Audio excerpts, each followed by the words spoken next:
Good morning, Blenders. Happy Wednesday. It is Hump Day, June 4th. Yes, We've got 2 days left, well, 3 shows essentially left in this week, if you're counting right now from this moment. But Wednesday, it feels good, doesn't it? It does feel good to get to the middle of the week. It does. I mean, not as good as the end of the week. Right, but it's so funny because this week I feel like it's going faster than last week, and last week was a short week. Really? Yes. I feel like it's extra long. This week?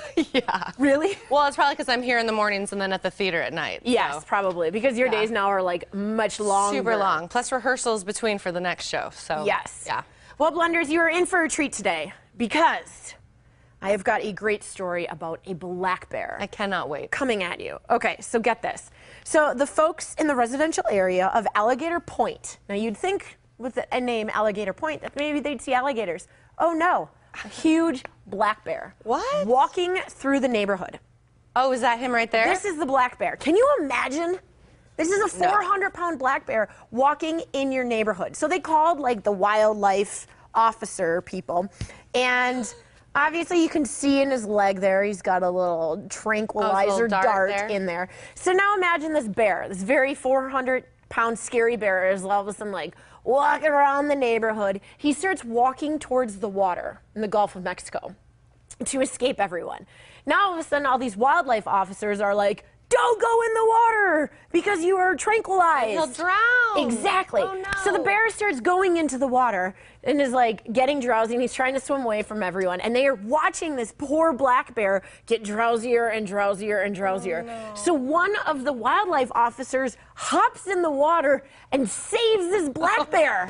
That's Look amazing. Here he is. The black bear is now like, please save me. And in this article, the black bear actually tried to climb on top of him to save him, to like keep above water. And this guy grabbed him around the neck and pulled him out. And then they ended up using like a tractor to actually get, here he is, to get this black bear out of the water. You have to be pretty brave to dive in and save a bear. Exactly, and that's what they're saying is like, everybody else was like, what do we do? And this guy was like, I'm gonna go in there and I'm gonna save this 400-pound black bear. Good for him. Exactly. I mean, there's no way I would do it, but good for him. You'd be the one taking pictures and incredible. putting a video on YouTube. What a great story. Yeah, right? But imagine how terrifying is that to look out of your window? I mean, we've got like bobcats and things like that, but imagine a 400-pound bear walking through your backyard. No thanks. I think bobcats are scary enough. Yes, agreed. Yeah. Well, this weekend, did you know, is the 70th anniversary of D-Day? Yes. That's right. So it's a huge, huge milestone. And we found a really cool site, International Business Times. There's an article today about photos from the actual battle in Normandy compared with photos today. It's photographer Chris Helgren went back to the same places that these famous photos were taken during the battle and then shot what they look like now. And as you can see, a lot has changed.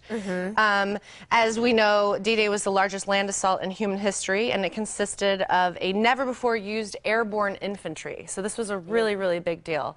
And we're coming up on the 70th anniversary of D-Day this weekend on June 6th. So it's a very important and special time in our history. It really is. And I read an article in Time magazine about this, that most of the living survivors right now are in their high 80s to 90s. So the reason why this 70th anniversary is so important for a lot of them is because they know they're never going to see the 80th anniversary of this, you know, very monumental day for all of us in history. Exactly. And they're really afraid with obviously all of the survivors dying off, that the younger generations aren't going to understand the importance of really what this meant for all of us. Exactly. And what an important way to honor our fathers, our grandfathers, and grandmothers even, that fought in the war. Right. By making sure that we keep talking about it. My singing group, the Manhattan Dolls, we still sing the music from the World War II era and travel and perform for veterans and active duty military.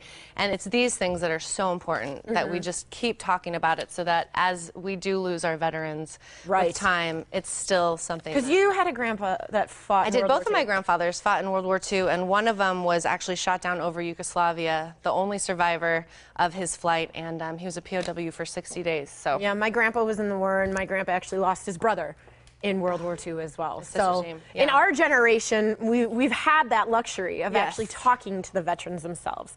So anyway, it's a good weekend to remember. It is. Well, now it's time for a giveaway, completely switching gears. It really is, yes. So if you're looking for something to do next week, we've got a family 4-pack of tickets to the Ringling Brothers Circus. The theme of this performance is Legends at the TCC, June 12th through the 15th.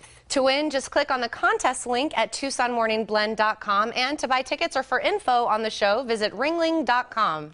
And coming up today on The Morning Blend, we'll tell you how to protect Fido from the fuming heat this summer. Plus, we'll help make sure that if you aren't leaving Tucson this summer, that you can hang out in your pool constantly. We'll give you the hookup right after this.